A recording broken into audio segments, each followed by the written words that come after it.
So, hi everybody, welcome to this week's DSS webisode of Accessibility Matters within the Learning Environment. I will be speaking with Valerie DeBose, who is our Associate Director at Disability Support Services. Valerie, thank you so much for meeting with me today. Can you please just let us know a little bit about your role within DSS? Sure. So thank you for having me today. As you mentioned, my name is Valerie DeBose, and I am the Associate Director of Disability Support Services. In my role, I do a lot of kind of the administrative types of things within our office, but I also do work with students. I manage a caseload of students who have sensory impairments and also medical conditions. So I work with those students in getting access to accommodations, and also coordinates the interpreting and captioning services for our students. So those are some of the more unique roles that I play within the office, other than just kind of the typical day-to-day operations. All right, great. Thank you for sharing. So we're going to get right into our questions. So given your professional experience or expertise, what are benefits of having a universal learning environment? Sure. So creating a universal learning environment really is an approach for teaching that involves really proactively designing courses to include the use of instructional strategies that will be usable by all people without the need for adaptation and are really actually usable for all learners. So it's really a great approach because from the very start, it helps plan for all learners and ensure really the greatest range of students can access and engage in the learning. So, and it's really not just for students with disabilities. Universal learning environments can also benefit students who have different learning styles, different backgrounds, students who might use English as a second language. So really it addresses potential barriers right from the start. And so generally, students with disabilities come to DSS usually because there's some type of barrier to their learning environment. So what's great about universal learning is that these adjustments that could be made from the start and proactively made can really eliminate the student's need for accommodation. So that's really one of the really good benefits to incorporating universal learning. And again, like I said, not only can universal learning environments be beneficial to students, it also can really help instructors who incorporate this from the get-go, because it alleviates the need to go and make accommodations retrofit in their class. So it might save some time on the front end, and also even cost. When we're looking at an example, could be students who need captioned videos. So if an instructor is choosing videos or media ahead of time before an accommodation request, that is already captioned. So if a student comes into the class who needs that accommodation, instructors in our office aren't having to go back and try to find those captioned media. So that does save some time and some money, and that student does have access to that from the very beginning. I think you made some very great points just on how it's being a proactive approach, as well as just making a great note that a universal learning environment doesn't just consider students with disabilities, but also students that don't have disabilities, like you mentioned, with the different learning styles. I really like how you mentioned about the instructors. It's kind of preventing them from having any barriers in the beginning of the course, as well as being able, like you said, to have things in place before accommodations come up by going ahead and using best practices by having caption material or content, just so like it's already providing access to the student without having to go back. So those were really great tips. my next question would be, what would be 3 tips that you would offer to instructors on how to develop an inclusive learning environment for individuals with disabilities in mind? Sure. So, there's a lot of tips out there in researching universal design and universal learning environments.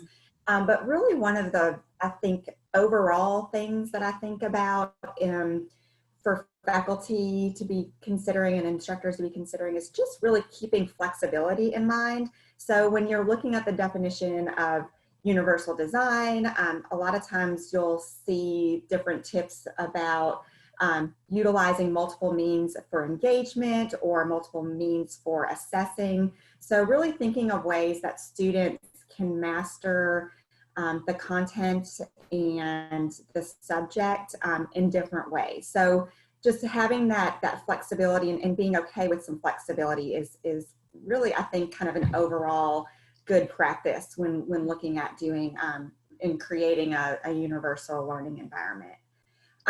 Another tip or suggestion that could be helpful would be for instructors to be thinking about when they're developing instructions in making sure that the course information and course instructions provide a clarity. So oftentimes instructors may leave out important information because they think it might be implied.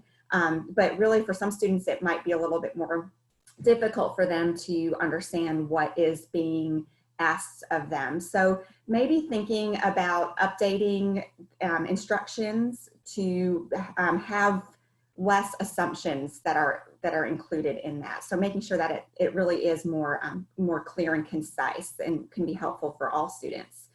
And then another tip I would suggest is the just encouraging communication. So students who sometimes have particular needs are sometimes hesitant to ask for help.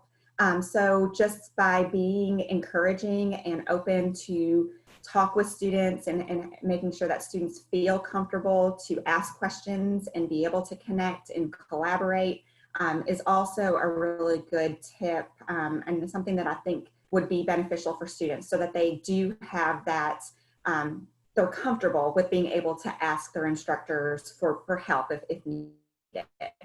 So just maybe having that encouraging mentality and being open for communication. Mm-hmm. I think those are great tips that you mentioned. I really agree with the instructors being more encouraging to the students and just letting them know, like, I'm available to talk to you. I'm open if you need any assistance to understand and help with any challenges that you may be facing. I think that'll really help, especially I know like within our meetings of students, sometimes we do have students that mention just being more hesitant of reaching out to their instructors just because, you know, they don't know how they may respond, or just the overall fear of just like feeling uncomfortable. And it's the first time that they're having to advocate on behalf of their diagnosis and some of the things that they are seeing. So I think that is a great approach for instructors to take. So far, I have one more suggestion too, Jalen. I'm sorry to cut you off. I forgot to mention one really important, really, I think, important resource for our faculty and instructors is also to utilize our own campus resources. So like the Center for Teaching and Learning and e-learning are wonderful resources too for faculty to use to get really more in-depth conversations and information about incorporating some of these principles into their class. So I wanted to make sure that I acknowledged some of the campus resources too that are here on campus who are there for faculty and staff so that they can learn a little bit more about how to incorporate these into their classroom instruction. All right, thank you. So also my next question would be, could you give 2 examples of learning tools instructors could incorporate into their courses for a more accessible design? Sure. So one of the tools that I thought about was making sure instructors are selecting, when they're selecting textbooks and course books for their courses, selecting ones that are available digitally. So we have a lot of students who use different assistive technologies. So making sure that books that are being selected for the course are also available in electronic version. That way some of our students who do rely on that technology are able to access those books. Another tool that is pretty obvious, but I think is also a great resource is utilizing Canvas. You know, for traditional work or not, but Canvas provides really a place for instructors and students to communicate back and forth, a place to store information for students. And it also is a way for students to, you know, really prioritize and structure their schedule. So, you know, UAB utilizes Canvas, and a lot of students are very familiar with it, but I think just an obvious tool that we already have in place and kind of using it to benefit those students and the faculty to keep things more organized and just a way to provide that communication and really, again, it seems obvious, but I think it's a great tool that they can use to incorporate into their courses.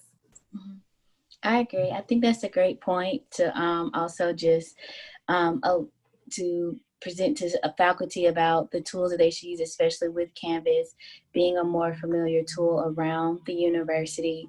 Is something that is utilized through their learning platform. So I definitely feel like that was a great tip on that. And my last question for you today is just that, in your professional opinion, why does accessibility matter within a learning environment? Sure. So great question, because it's obviously very important. Obviously, by providing this accessible experience, it does provide equal access for all of our students to participate. So it's really important to, again, incorporate these accessibility measures to ensure that UAB is being compliant when students need accommodations. But by providing inclusive instruction, the approach towards students with disabilities kind of shift from kind of a compliance / non-discrimination to really more an emphasis on teaching all learning. So it's really important to be thinking about incorporating these, because it really goes beyond compliance and shows that UAB is a welcoming environment for all student learners. While a course is never ever going to be entirely accessible for every single person, learning environments really can be made more accessible and inclusive. So I really think that just the shift to looking at what faculty and staff can do to make the course a little more accessible for all students is really really important. Just again, to show UAB values diversity, all learning styles. So I think it's an important component and just kind of going beyond compliance. I think that's great to know, just by, like you said, going beyond compliance, and also letting that way faculty can know that, you know, we're never probably going to be 100% accessible, because things come up all the time, and, you know, people just have different needs. But just making the effort, like you said, to go beyond compliance and just to make an accessible and inclusive environment is really what would matter, and also what would just really mean so much to students, even outside, like you said, of disabilities. Yeah, exactly. All right. So that will conclude our web series for today of Accessibility Matters within the learning environment. Thank you so much, Valerie, for meeting with us today. And thank you, and see y'all on the next web series. All right. Thank you for having me.